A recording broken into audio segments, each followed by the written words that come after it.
Alright guys, this is a 20 questions video that was put out initially by a lady with the username of Phoenix. Now, I didn't know who this lady was. I've never seen you before in my life, but I'm going to respond to your video. I found out about it through Tino7777777, and yeah, I just thought it was interesting. Something to do, isn't it? So I'm going to answer your questions, yeah. So the last game that you played, that would be Uncharted 1, which funny enough was sent to me by Tino777777777, and really enjoying it. Don't know why I'm opening the case. Uncharted, yeah, I had played the second one first, really enjoyed that. Was about to go into the third one, but I thought I'd better wait until I played the first one, really. So I'm doing it in kind of higgledy-piggledy order, but that's alright. Really enjoying this, really cool game. Next question, what game would you rather, game world would you rather live in? Now, I've picked Super Scribblenauts. Yeah, because in the Scribblenauts world, I could draw anything that I want. So that gives me kind of license to have anything at all, really. So that's quite a good answer, I reckon. Yeah, I would live in the Scribblenauts world on the account of being able to create out of thin air whatever I like. That's my answer for that. Number 3, what character would you like to be?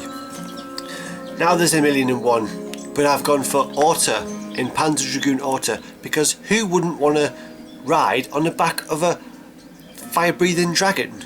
Who wouldn't want to do that?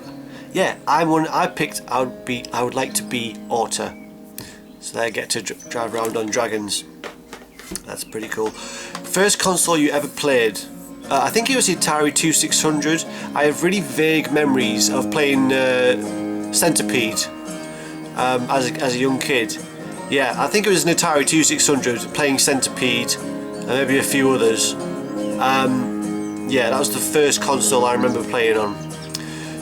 Next question, console with the best childhood memories. That's got to be the Mega Drive. That was my main console all through my childhood. It was the one I absolutely loved. It's the one that I collect for now as a result of that. Mega Drive all the way. Complete Sega fanboy back in the day. Yeah, Mega Drive. Or Genesis to our American cohorts.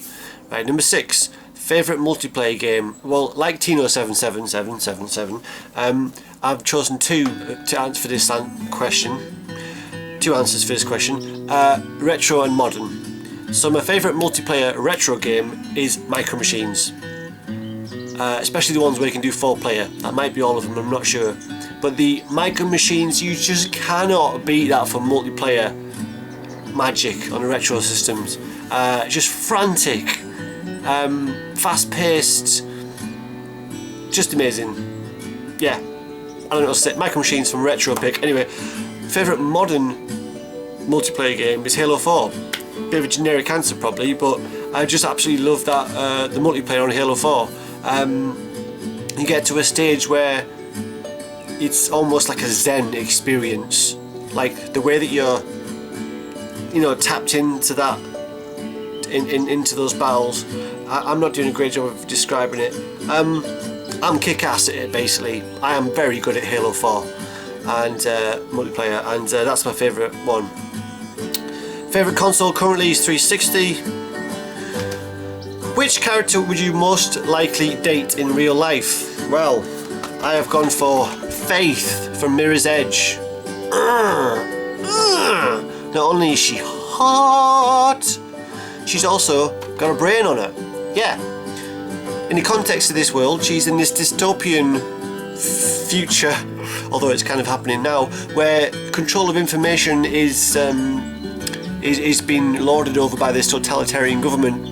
Not unlike what we're seeing in reality currently with the NSA and PRISM and all this warrantless wiretapping and spying on civilians that they're doing in mass. So we're not paranoid to be thinking that the Xbox One could be a threat to privacy, as we've seen revelations given to us through by Edward Snowden, the NSA leaker. That shit's going on in real life, and that's tip of the iceberg, I bet you. But yeah, but this chick is standing up against that kind of tyranny, and the storyline in this game mirrors a lot of the things I'm concerned with that are happening in real life. So yeah, freedom of information, privacy, that kind of thing. And So she's all about that. She's an information activist, and that turns me on. Somewhat chronic. Yeah, she got a brain. She's also hot, so I go with Faith.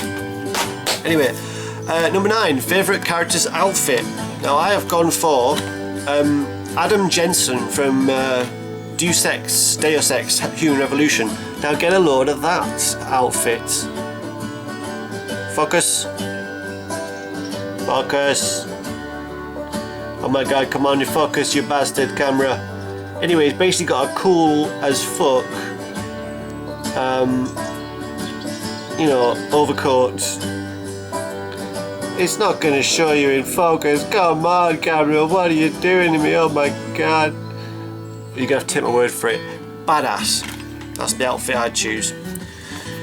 Okay, favourite vehicle. I go for the Warthog in Halo. I am ace at being a Warthog driver. When playing multiplayer, I quite often go straight for the Warthog, park the horn, trying to get someone to come in on the shooter, because I will be able to provide for them a kill streak like no other. Oh yes, my Warthog driving skills are unparalleled. You have to think about where the shooter is looking, not necessarily where you as the driver is looking. That is the key. Sounds like common sense, but I can't tell you how many shit drivers there are in the Halo multiplayer verse world. Yeah, a lot of people haven't got a clue how to drive the vehicles in Halo, and it pisses me off. So that's my favourite vehicle, is the Warthog. Right, favourite soundtrack is this. It's Applejack. This is Applejack 2, but both games have a great soundtrack. Yeah, just acoustic guitar. That's all it is. But it's just gorgeous. I really like it. So that's my favourite soundtrack, Applejack. Right, number 12, what game have you played the most? Like multiple times? So by that, you know, I guess it means kind of adventure, story-based games, because I think the game that I've actually played the most in my life, like the most amount of hours put into any one game, is probably going to be Tetris, if you add all the hours up, but that's quite a boring answer really. Most of those hours were spent as a kid, you know, but the game that I've played through as a story from start to finish the most times, I think it's got to be GoldenEye on N64. Yeah, found this story compelling, played the campaign through multiple times, which is weird because I don't think it's aged too well, at least it hasn't for me. It's not something that I have an urge to go back and play again now. But back in the day, yeah, I definitely played the story of this through several times, trying to get all the extra, you know, the difficulty levels and the, you know, the full 100% and all that kind of thing. Yeah, I'd say probably that. The game that I've played the most number of times. Right, do you swear during gaming? Yeah, again, during multiplayer Halo matches, especially when your own teammates throw grenades at you because you beat them to the Warthog. And other such retardedness like that. Yeah, it really pisses me off when people on your own team start doing crazy shit, like attacking their own team members, out butthurt and things like that. So I do swear. I do swear sometimes, yes. During, I think it's mainly during multiplayer games. During other games, not so much. Maybe occasionally. Okay, what else have we got? Number 14, do you throw your controller? No, because I'm not that rich. No, I don't. Number 15, favourite genre. Well, I don't really do favourites. I don't think that works as a concept really. You know, you like one game one day, you like another the next kind of thing. And favourite genre, if I have to pick one, well, it's not really a genre, but guitar games like Rock Band, that's not really a guitar game. I'm going to go for platformers. Yeah, when they're done well, they are very compelling. See, again, as are many genres, I can't really pick, but I'm going to go for platformers. 16, favourite bad guy. Favourite bad guy, nemesis. I'm going to go for GLaDOS and Wheatley in Portal 2. Oh yes, of course the baddie starts off as GLaDOS. She then comes onto your side and helps you against this even worse baddie, which is the dangerously stupid Wheatley, voiced by none other than Stephen Merchant, Ricky Gervais's partner in crime. Funny, layered, you know, creative. It actually has a narrative that engages you, and the character progression of the goody and baddies kind of switching places is awesome. So I'm going to go for GLaDOS and Wheatley in Portal 2 is my favourite bad guys. Number 17, favourite weapon, I'm going to go for the Maxis Nunchucks in Soul Calibur, because they're just so smooth, and the movements you make, and it ties the combos together, and it's just like poetry in motion, and when you, oh, it's just awesome. Yeah, definitely Maxis Nunchucks. Number 18, 5 games to take with you on a deserted island or on vacation. So let's go for deserted island. Let's say that these are the 5 games that I'm going to have for the rest of my life to play. Bearing in mind, if you're on a deserted island, you're probably not going to give a shit about video games. You're probably going to spend your time having adventures on the deserted island. But were I to pick some games, I would pick Minecraft, because it's an open-ended adventure, different every time you play it. That would require an internet connection though, since you can't play Minecraft unless you're connected to the internet. But I would pick Minecraft for its expansive and unlimited potential for variation in gameplay. Rock Band 3 I would pick with all the tracks. Rock Band 3 I would pick because it's just the most visceral gaming experience that I know of. Halo 4 for the multiplayer. Again, we've already got a connection because of Minecraft, so Halo 4.